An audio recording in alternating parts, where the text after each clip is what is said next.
6장 12절 말씀 함께 읽겠습니다. 시작. 믿음의 선한 싸움을 싸우라. 영생을 취하라. 이를 위하여 내가 부르심을 받았고 많은 증인 앞에서 선한 증언을 하였도다. 아멘. 넘기셔서 디모데후서 2장 3절 읽겠습니다. 디모데후서 2장 3절 시작. 너는 그리스도 예수의 좋은 병사로 나와 함께 고난을 받으라. 아멘. 인형놀이를 좋아할 것만 같은 유치원생, 여리여리해 보이는 유치원생 여자아이라도 그 손에 스티로폼 칼 하나 쥐어주면 완전히 돌변하게 됩니다. 어른이 악당 역할을 딱 해주고 아이 손에 스티로폼 칼을 딱 쥐어주기만 하면 이 어린 공주는 금세 전사로 변합니다.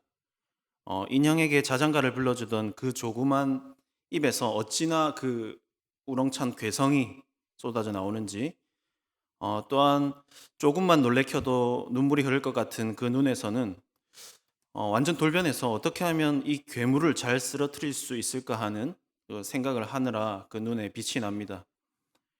만약에 스티로폼 칼을 든 동료가 한두 명 더 붙기라도 한다면 완전 난리가 나죠. 이 전사들은 완전히 하나가 되어서 이 어른 괴물을 찌르고 넘어뜨립니다. 지친 괴물은 비명을 지르면서 쓰러져 줍니다. 그러면 아이들이 어떻게 합니까? 만세를 외치면서 콩콩 뛰고 깔깔거리면서 그 승리를 만끽하는 걸 볼 수 있습니다. 그렇게 승리를 만끽하는 것도 잠시 이 전사들은 괴물을 다시 일으켜 세운 다음에 뭐라고 하겠습니까? 한 번 더 하자, 그 말을 합니다. 이렇게 괴물은 지쳐도 전사는 절대로 지치지 않습니다. 제가 이 말을 하는 이유는 이 아이들을 겪어보니까 공통점이 있다는 겁니다. 평소 아무리 소심해 보이는 아이라도 이 싸움놀이라는 것에 돌입하게 되면 예외 없이 엄청난 에너지를 발산하는 그런 전사의 모습을 볼 수가 있습니다. 그런데 이것이 아이들의 이야기만은 아닙니다. 우리는 존재적으로 악과 싸우고자 하는 그런 전사의 본능을 모두가 가지고 있습니다. 인형놀이를 하는 여자아이든지 활달한 사내아이든지 간에 소심해 보이든 대범해 보이든지 간에 예외 없이 악과 싸워서 이기고자 하는 그 싸움의 본능이 우리 모두에게 있는 것입니다.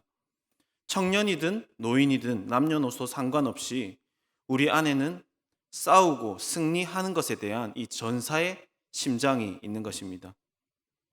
특별히 영적으로 싸울 수 있는 사람은 오늘 본문에서 우리가 읽었다시피 그리스도 예수의 병사입니다. 여기서 병사라는 단어는 원어로 군인 또는 전사라는 의미를 가지는데요. 전사라고 했을 때 이 단어가 나와 좀 전혀 상관없는 말같이 느껴지기 쉽습니다. 하지만 계속 강조해서 말씀드리는 것은 신자는 모두 전사라는 것입니다. 내가 신자라면 전사라는 정체성을 가지고 있는 것입니다. 성경이 믿는 자들에 대해서 정의를 하는 여러 가지 표현이 있는데요. 그 중 하나가 믿는 사람들은 전사라는 이 표현입니다. 그리스도의 군사, 그리스도의 전사라는 표현은 어떤 특별한 위인이나 특별한 선교사나 사역자를 가리키는 말이 아닙니다. 전사라는 것은 어떤 특별한 사람이 받는 은사를 말하는 것이 아닙니다. 전사는 은사가 아니라 신분입니다. 우리가 태어나면 자녀의 신분이 되는 것처럼 우리가 거듭나면 그리스도의 군사, 그리스도의 전사로서의 신분을 가지게 되는 것이죠. 성도분들 중에 믿는 사람들은 주의 군사라는 사실을 모르는 분은 없겠죠. 하지만 그냥 아는 것과 정말 진지하게 내가 살아가면서 나는 영적인 전사다라는 것을 인지하면서 실제로 싸우고 또 이기며 살아가는 사람은 그리 많지 않습니다. 내가 누구인지를 아는 것, 이것이 승리의 시작이라고 할 수 있습니다. 내가 뭐 싸워야 하는 사람인지 뭐 하는 사람인지가 분명하지 않으면 싸울 수도 없고 싸움을 만난다 한들 이기기가 어려울 것입니다. 내가 누구인지를 분명히 아는 것이 뭔가를 열심히 하는 것보다 훨씬 더 중요합니다. 이 정체성이라는 것은 곧 방향성인데 방향이 잘못되어 있으면 아무리 열심히 가도 열심히 가면 갈수록 더 잘못될 뿐입니다. 오늘 말하고자 하는 이 전사로서의 우리의 정체성 말고 이 철로 역정이 기본적으로 전제하고 있는 신자의 정체성을 먼저 생각해 보겠습니다. 철로 역정이 기본적으로 말하는 신자의 정체성이 무엇이겠습니까? 그것은 바로 나그네 정체성입니다. 철로 역정은 기본적으로 신자는 나그네라는 이 사실을 알려줍니다. 우리는 이 땅에 발 디디고 살고 있지만 가야 할 본향이 있는 사람들입니다. 우리가 이 나그네로서의 정체성에 대해서 말로는 알지만 삶에서 내가 진짜 나그네다. 여기 잠깐 있다 갈 사람이다. 라는 이 정체성이 희미하다면 우리는 당연히 이 땅에서 영원히 살 것처럼 살아갈 수밖에 없습니다. 이 땅에 잠깐 있다가 갈 곳이라는 인식이 희미하면 하늘의 가치보다 땅에 있는 것들이 더 선명하기 때문에 우리는 당연히 더 선명한 것들을 붙잡으며 살아갈 수밖에 없습니다.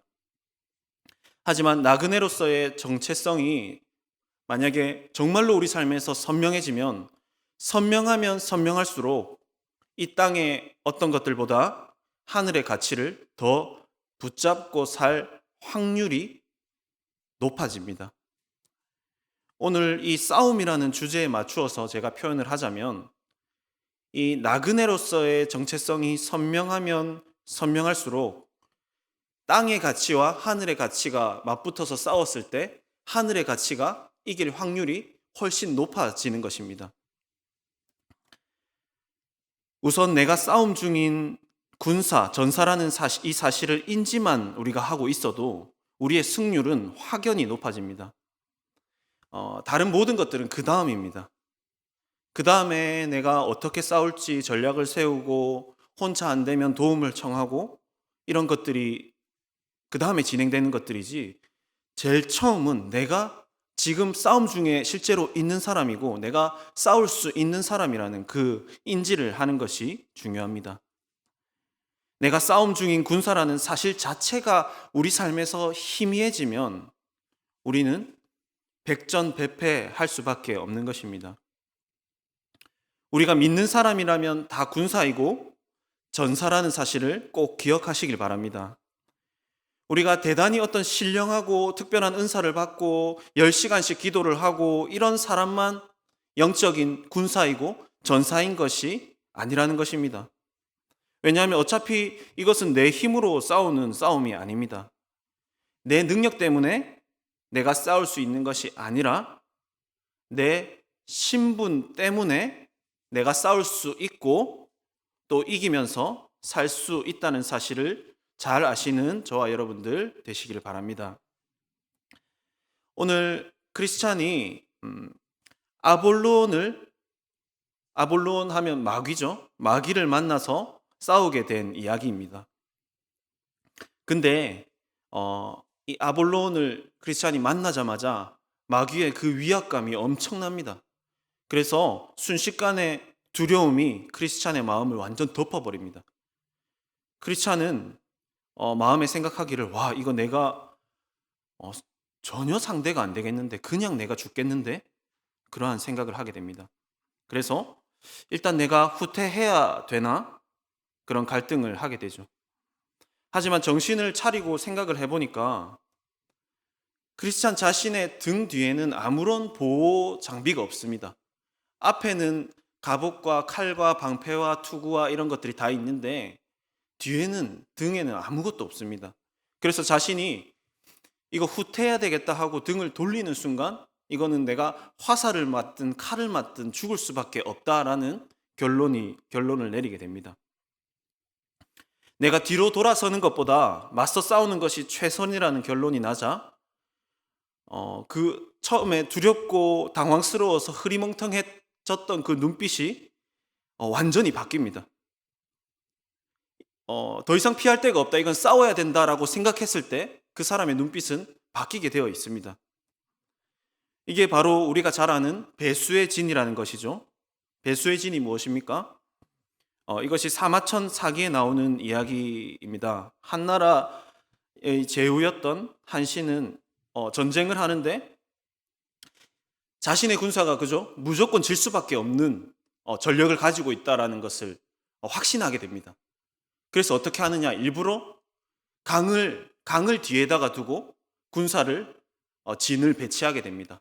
그래서 싸우게 하는 것이죠. 그래서 군사들은 어차피 뒤로 물러나봤자 죽음밖에 없다라는 것이 너무도 분명하기 때문에 목숨을 걸고 싸우게 됩니다.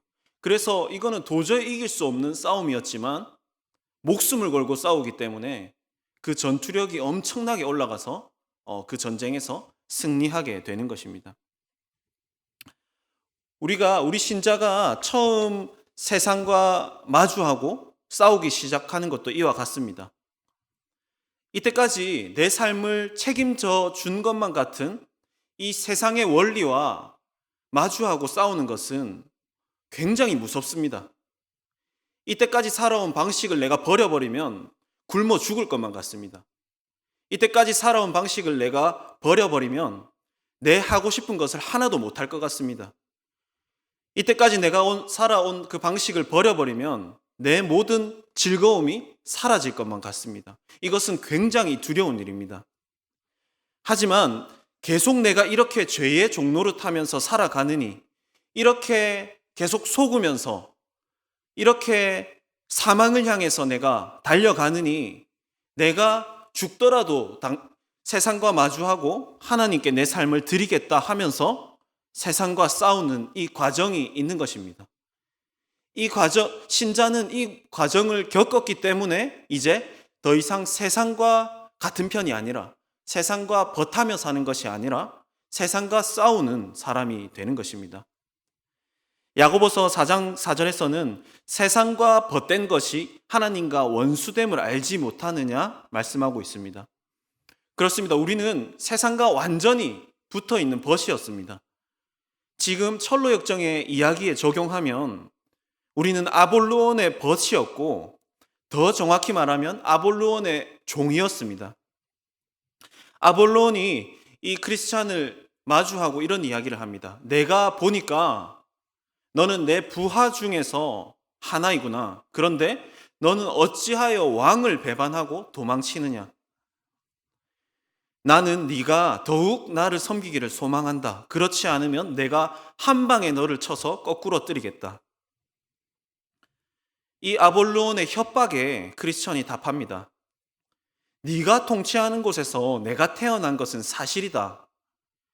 그렇지만 내가 너를 섬기는 것이 너무 힘들었고 네가 주는 그 삭수로 살아갈 수가 없었다.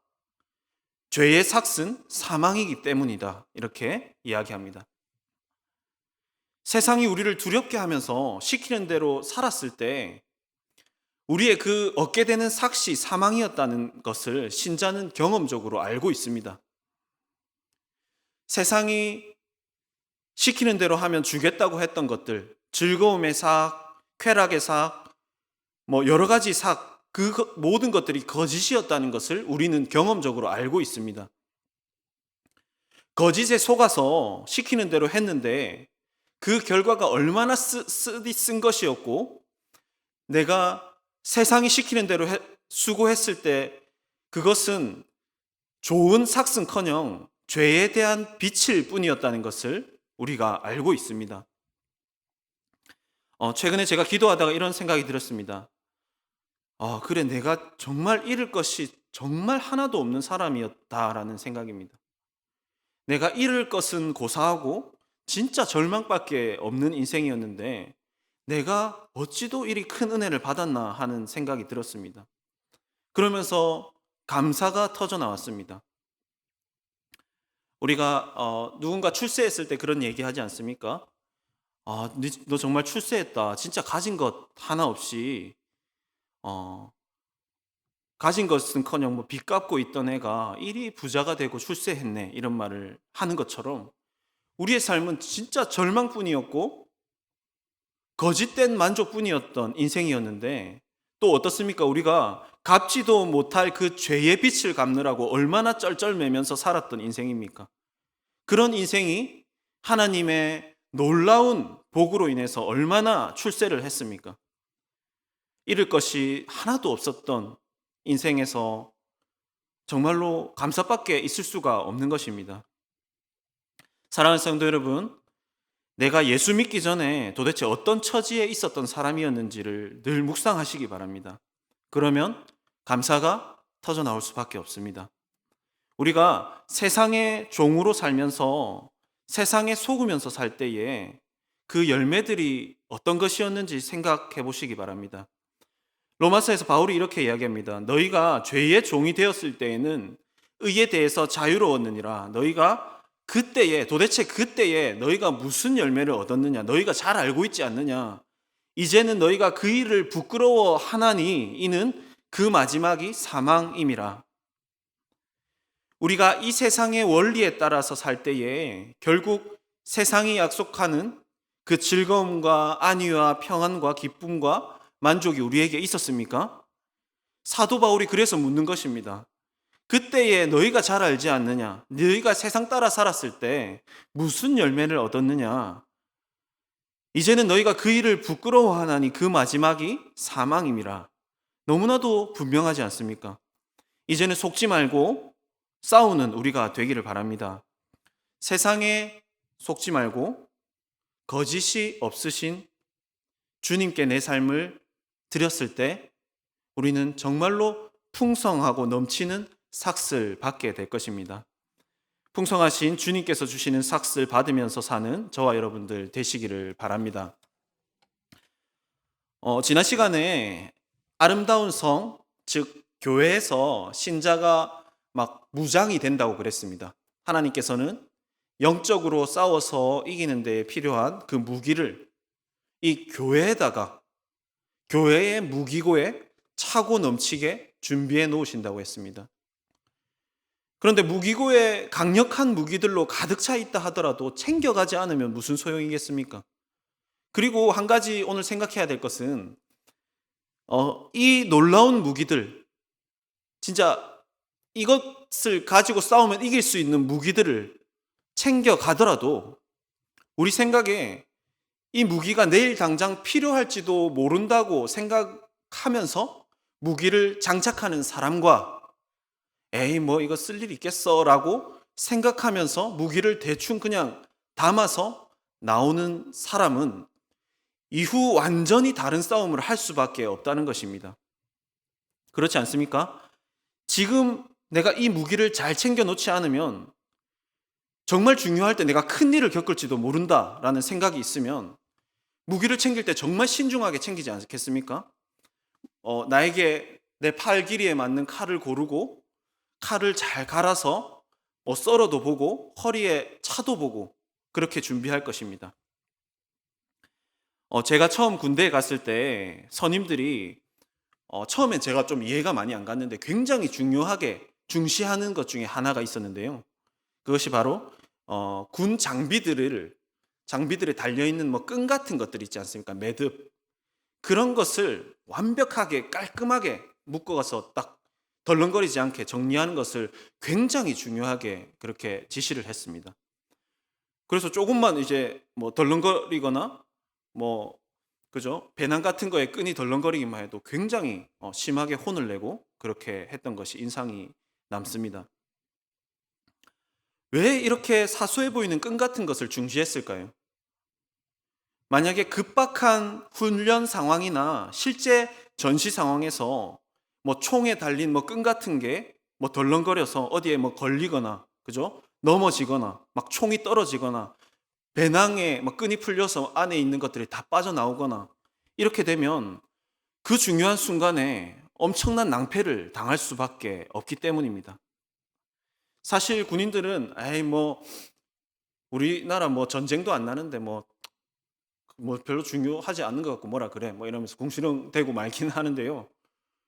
만약에 실제로 전쟁 중인 나라의 군인들은 어떻겠습니까? 완전히 태도가 다를 수밖에 없는 것입니다. 무기를 준비할 때 매듭 하나를 맬 때도 신중하게 준비할 수밖에 없는 것입니다. 이것이 바로 실제라는 것입니다. 내가 싸움 중에 영적인 전쟁 중에 있다고 정말로 생각하는 사람과 그 사람이 교회에서 말씀으로 준비하고 기도로 준비하고 무언가로 준비하는 사람과 에이 뭐 내가 뭐 싸움 중에 있는지도 모르고 싸울 수 있는 사람인지도 모르는 사람과 완전히 태도가 다를 수밖에 없다는 것입니다. 교회에서 영적인 무기들을 준비하실 때에 정말 이것이 내 생명을 살려줄 것처럼 내 가족을 살려줄 것처럼 내 교회를 살려줄 것처럼 그렇게 받고 준비할 수 있는 믿음이 저와 여러분들에게 있기를 바랍니다. 이쯤에서 이런 생각이 들 수 있습니다. 나는 뭐 싸우는 것도 싫고 매일 그렇게 긴장 속에서 살아가는 것도 싫고 그냥 은혜로 흘러가듯이 뭐 살아가는 거지 뭐 평안하게 하나님께 다 맡기면서 살아가는 거지 무슨 계속 싸움 이야기를 하느냐라고 생각이 들 수 있습니다. 하지만 반은 맞고 반은 틀린 것입니다. 우리가 절대로 흘러가는 대로 그냥 사는 것은 은혜로 사는 것이 아닙니다. 오늘 주님께서는 너희가 군사이니 믿음의 선한 싸움을 싸우라고 명령하시는 것입니다. 너희가 복잡하게 그냥 생각하지 말고 그냥 은혜로 살아라. 내가 다 책임져 줄게 하시는 것이 아니라는 것입니다. 주님께서는 네가 군사로서 내 명령에 따라서 싸울 때에 내가 대신 싸워주겠다 하시는 것입니다. 네가 일단 내 편에 서서 싸울 준비가 되었을 때, 순종할 준비가 되었을 때 내가 대신 싸워주겠다 하시는 것입니다. 그러니까 네가 소속을 분명히 하고 세상 편에 서 있든지 내 편에 서 있든지 네가 소속을 분명히 하고 그렇게 싸우다가 넘어졌을 때 내가 다시 일으켜 줄 것이고 다시 회복시켜 주겠다 하시는 것입니다. 하나님의 자녀라면 나는 군사이고 전사라는 사실을 잊지 마시길 바랍니다. 여러분들이 오늘 이것 하나만 잘 붙잡고 가시더라도 정말로 새로운 세계가 열릴 것을 믿습니다. 우리는 전쟁 중인 군사입니다. 우리는 싸움 중인 전사입니다. 우리가 나 자신을 봤을 때 내가 뭐 싸울 수 있겠나 싶습니다. 하지만 괜찮습니다. 내가 군사라는 사실, 그것도 하나님 편에 서 있는 군사라는 그 사실만 붙잡으면 된다는 것입니다. 마틴 루터가 극한 두려움 상황을 앞두고 지어 부른 노래가 바로 찬송가 585장인데요. 그 2절의 가사입니다. 내 힘만 의지할 때는 패할 수밖에 없도다. 힘 있는 장수 나와서 날 대신하여 싸우네. 이 장수 누군가 주 예수 그리스도. 만군의 주로다. 당할 자 누구랴. 반드시 이기리로다. 사랑하는 성도 여러분, 싸우겠다는 의지를 먼저 가지십시오. 그러면 얼마 지나지 않아서 안타깝게도 우리에게 두려움이 임할 것입니다. 하지만 또 얼마 지나지 않아서 이것이 이길 수 없는 싸움임을 절절히 인정할 수밖에 없을 것입니다. 바로 그때 군대 대장 대신 예수 그리스도가 나타나실 것입니다. 이 군대 대장 앞에 신을 벗으시는 그 자유가 우리 모두에게 있기를 바랍니다. 우리 함께 찬송가 585장 내 주는 강한 성이요